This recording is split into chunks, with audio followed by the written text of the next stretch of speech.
Welcome back. In our continuation of a discussion of CSS as a design tool, we're going to tackle what are called floats. So the float property is one of the tools we use to lay out content on the page. When you float an element, it removes it from the normal flow and pushes it to a side, either the left side or the right side. And when you do so, it creates, you could either refer to it as a peninsula or an island with the normal flow content flowing around it. So if I were to say something like P first of type double colon first letter, this would give me a drop cap that is 4 times the normal size, it's bold, and we float it to the left, and then the normal content would flow around it. Let's look at some floats in the design of my cuttlefish site. So if I say for every section, or the first letter of the paragraph is going to get a font size of 2em, and then let's say I wanted to adjust its line height just so that it doesn't bump things out weirdly, but then I'm going to set it to float to the left. And now you see the text is wrapping around that letter. If I adjust the font size, make it a little bit bigger, it's about 2 lines high. I can make it huge, and you see the content just flows around it. Now if I set a margin, I can adjust the top of the text to push it down a little bit. And then maybe I want to set a margin on the right-hand side to push that text out just slightly. And that looks a little bit better. Now oftentimes when you're working with floats, you need to be able to clear a float in order to stop content from wrapping around it. This is where the clear property comes in. Now let's take a look at it in the browser because it probably is the sort of thing that you need to see in order to really grasp.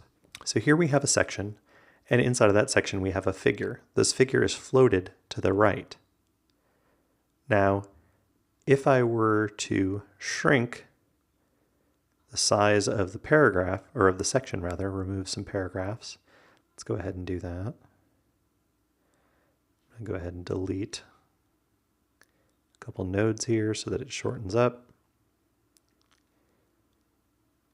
Now you see camouflage is actually wrapping around that floated text still. So it remains in the normal flow. Now, if I were to go into the section here and say, I want all sections to clear right.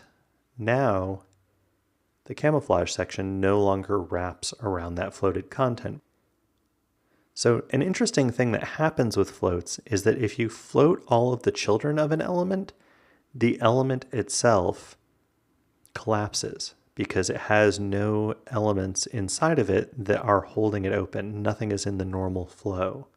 So let's take a look at that. If we jump back over here to the browser and go ahead and I'm going to add a background to this section here. Set a background red just so you can see how big it is. You see that the figure floats outside of it. Now I'm going to delete the heading, and I'm going to delete the paragraph, and you're going to see that the red just disappears. Look at that. No red visible at all. If I add the paragraph back in, it appears again. So what's happening is that there's no children that are not floated inside of that container, so that containing element, the section, just collapses. So it has no height whatsoever.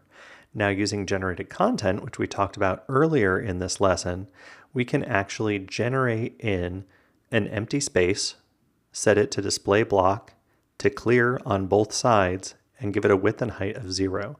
So we're effectively inserting something that doesn't really exist visibly on the page, and then make that hold open the parent. So if we've got the section, which here I have it highlighted, and you can see on the left-hand side there that the width is 667 pixels, but the height is 0 pixels because it's not being held open.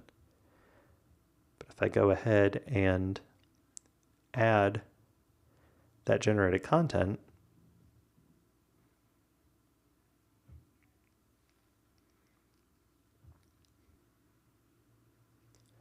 you can see that the red already flowed to fill the entire space. So because there is that generated content after the figure, it can hold open that parent and make sure the parent always contains any floated children inside of it. So that's pretty neat.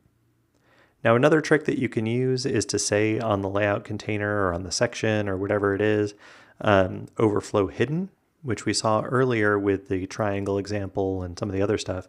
But overflow hidden has potentially unintended side effects in that if you try to move anything outside of that container using positioning, which we'll talk about in the next chapter, then all of a sudden nothing appears. So overflow hidden will expand to contain any floated children, but you do run into some risks with trying to move stuff outside of that parent container. For that reason, generated content is the best practice for auto-expanding a parent to contain any floated children. All right, so in this section, we talked about floats and clearing, and in the next chapter, we're going to talk about positioning.